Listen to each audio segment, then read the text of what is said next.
Looking to start a Football Manager 2020 save Everton and have absolutely no idea where to start? Well, this is the sort of content for you. Hello there folks, it is Toby from TIJ Gaming and welcome to my Football Manager 2020 team guide for Everton. A very interesting team that I think in previous years and for a long while now, really since they finished 5th under David Moyes in 13-14, have really flattered to deceive. 2 subpar performances in the league of 2 11ths, 7th, 8th and 8th in the last 3 seasons. Something's got to change at Everton, in my opinion. They flirted to get into the top 6 at points and have looked very good. I remember a few years ago when they beat Man City, people thought, wow, this squad looks really good. And there are really good individuals in the squad. But it just doesn't seem to be happening at Everton, particularly in this season in real life. So today, in a 10 or 15 minute video, we're going to be looking at a various number of things which will hopefully kick off your Everton save in the right way. Those are the Club Vision, which is a new feature on FM20, transfers, dynamics, tactics, and the development centre. So hopefully we can go through all those in the next 10-15 minutes, starting with the Everton Club Vision, which is an important thing in FM20. It's a new feature. It's been in the game subtly for a long time now, but this is a more formal version of that. So let's have a look at what Everton wanted to do. Well, first off, the only thing in the club culture section is to play entertaining football. That's a desired thing, so really if you're not an entertaining manager, you're going to struggle because the club wanting to play entertaining football with some importance.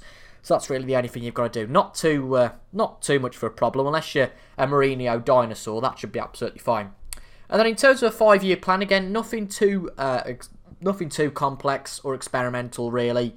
They wanted to work within the wage budget, which is something that every Premier League team expects, and also to build a new stadium. Now, this is interesting. The board have plans to build a new stadium. They're not judging you for that. The board will sort that out themselves.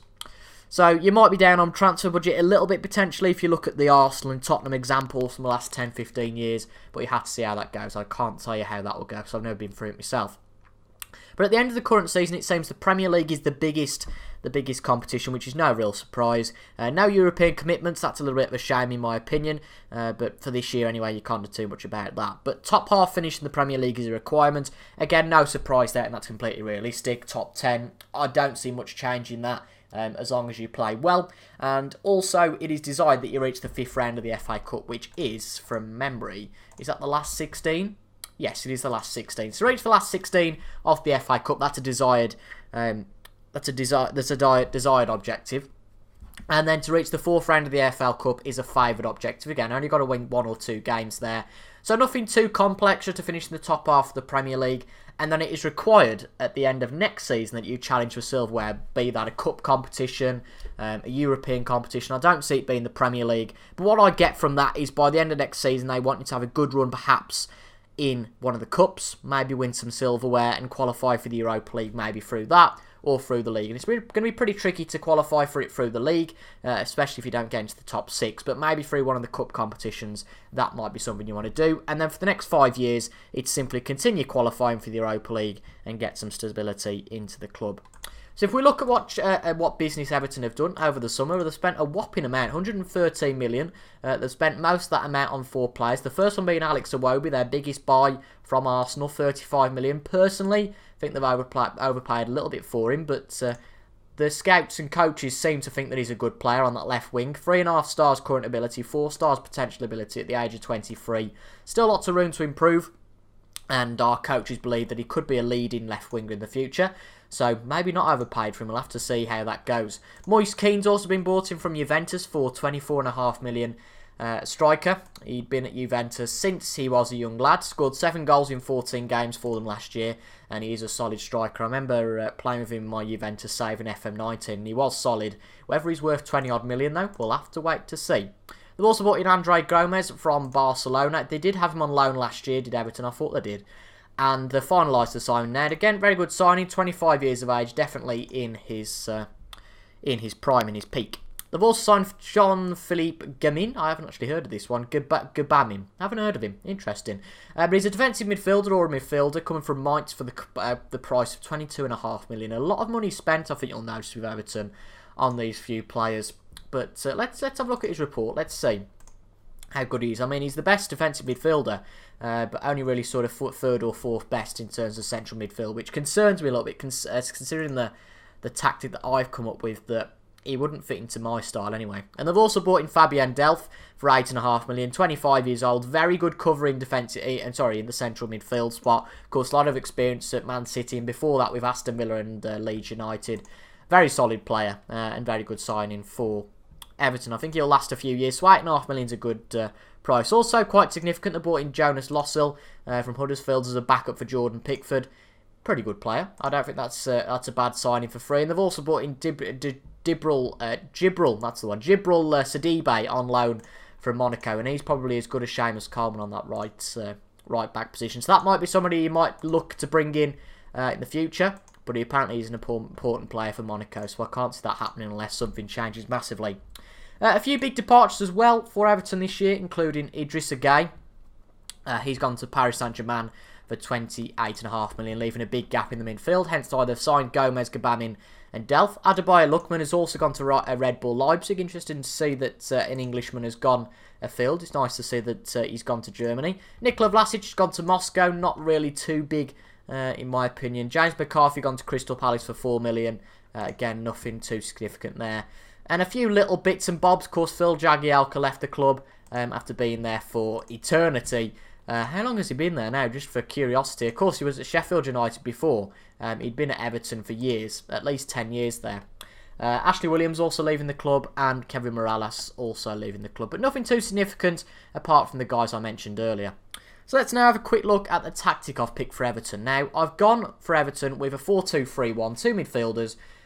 It's really the bog standard formation. This one and the Christmas tree, the 4-1-4-1 formation, seems to be the big two formations in my opinion. But we've gone with a wing play formation, basically, because I think our wingers are going to be very important. Richarlison being probably the star player for the team, really, and doing very well last year after signing for Everton for £40 million. I'm sure he'll continue that this season. We've also got Walcott on the right wing, but we've got a bit of cover with Bernard as well, Calvert-Lewin, and also Alex Iwobi, of course, who they've just signed, but he's on holiday from the AFCON until the 4th of August. So a lot of cover there, and you've got a very good attack with Moise Keane. You've got Nias, Cenk Tosun as well, and Calvert-Lewin that can play up front. Just have a look at my notes. See, no, they're absolutely fine up front in my opinion. Same goes for central midfield. We've gone with Tom Davies and Andre Gomez as first picks. But of course, you've also got Fabian Delph who can play there, Morgan Schneidlin. You've got plenty of cover in that position. And also, you've got a few prospects there in the future, I believe. We filter that to 123s as well. As you can see, they've got the likes of Benny Banningheim, who looks good there. Yeah, quite a few players that look fairly solid for the future. But Tom Davies, of course, the big one. Gbamin looks like a good player for the future. Alex Denny. There's a lot of players in the central midfield, so not too much to worry about there. But I personally do believe along the back is where Everton struggle a little bit. They've got Lucas Digner, but Leighton Baines, of course, reaching the end of his career, and none of these players are going to really reach their full potential for a long while. In the central of defence, again, you've got your three defenders, but apart from that, nothing fantastic behind them. And also, in terms of right back, they've got Seamus Coleman, again, 30, he's not going to be young forever. Sidibe, of course, is only on loan, but I think John Joe Kenny would probably be the player who goes in there. So I haven't actually suggested any players when it comes to right backs to sign, because I think personally Mason Holgate and John Joe Kenny should be good enough to go into that right back position when they have the potential. So there's really two players that I've got to look at to try and sign, a left back and a centre back. So I've suggested a few here that you could sign. Bear in mind you've only got 10 million, but these are just suggestions that I've thought of quite quickly. Now, firstly, you've got Phil Jones, and you might think, Phil Jones, what the hell's he got to do with anything? Now, I would guess that Phil Jones quite quickly will be transfer listed by Manchester United. Of course, you've got Harry Maguire who's coming to the club, Eric Bailly who's there, Lindelof and Tuanzebe, who really are all choices over Phil Jones. So Phil Jones looking at 5th or even 6th choice behind Marcus Rojo. So I personally think you could sign him, and probably looking at January, because he has got a broken lower leg for 3 to 5 months, but still a very solid player at the age of 27. I think that there's enough time, even at the age of 27, to revitalise Phil Jones, and I don't think he'd be too expensive if he was transfer listed as well. Dale Fry is another one. You could sign a bit of a younger player that could develop into a good player. He's at Middlesbrough at the moment, so again, it wouldn't cost you the world in my opinion. But if you compare him really to our main centre back Michael Keane, he doesn't look too shabby at all, and especially with improvement, I don't think that would be too far off Michael Keane's stats at all. So that might be a player you might look to sign in the future, perhaps. But yeah, that's just a bit of a suggestion at centre-back. And then at left-back, we've got 3 different players. We've got Diego Rico, seems to be playing decently for Bournemouth in real life. He's a fringe player for them on the transfer market for $6 million. If we compare him, let's compare him not to Leighton Baines, but to another left-back, which is Lucas Digne. If we compare Rico and Digna's a lot better in some areas, including the technical and attacking areas, but Rico's still a good backup option and would be fairly solid for the price tag of $6 million. Also, left back, we've got David Santon. It could be one. Obviously, can play right and left back, so it'd tick both boxes in terms of right and left back. Again, a lot of experience with Roma, Inter, of course, played for Newcastle for a number of years as well. He is a regular starter at Roma at the moment, but potentially in the next 6 to 12 months, you might be able to snap him up. And then finally, Jordan Lukaku from Lazio, a player I recommend in quite a lot of these team guys, because I don't think he'd cost too much money, and I think for any good Premier League squad, he would be a good backup option. So next, let's have a look at the dynamics, see what really makes the players tick at Everton and who is going to be the problem if anybody, pardon me, leaves in the next few years. Now, 2 of these are really reaching the end of their career, aren't they? Especially Leighton Baines at the age of 34. I wouldn't say he's going to get much playing time this year. I think Lucas Digne's going to be the player who gets into that spot a lot. Of course, the fans really like this player. They'll be gutted when he leaves. But as it says there, we should be able to cope due to having 2 other leaders in the team. Again, Coleman isn't the youngest player in the world anymore, but I do think players, I know Walcott's not the youngest either, but maybe Walcott, Michael Keane, Tom Davies as well, being a local lad, will probably go into that team leader spot, so I don't think there's much problem in terms of dynamics either. So just a quick look at the development centre before we finish. This is a very important screen just to see who the first team candidates will be from the youngsters. So you've got Kieran Dowell, who could be a first team candidate had he not been on loan at Derby County, as well as John Joe Kenny, who I was going to say John Joe Shelvey. A little bit old to be 22 and at Everton, but there you go. But 2.5 stars, plus the fact he plays for Liverpool, so I don't think he'd get to Everton anytime soon. But anyway, yeah, John Joe Kenny's already a fairly good player, has the potential to improve. He's already played quite a few games for Everton, so I think he'd be a decent player. He's on loan at Schalke this year, which surprises me. I think this could be a big year for him if he's on loan at Schalke, just to see how he gets on in quite a competitive squad there. And also down here, you'll have 5 players to watch. That will change over time, just to see who can come into the team. And particularly in those positions that you are lacking a bit of depth, maybe you might look to the youngsters for a bit of inspiration.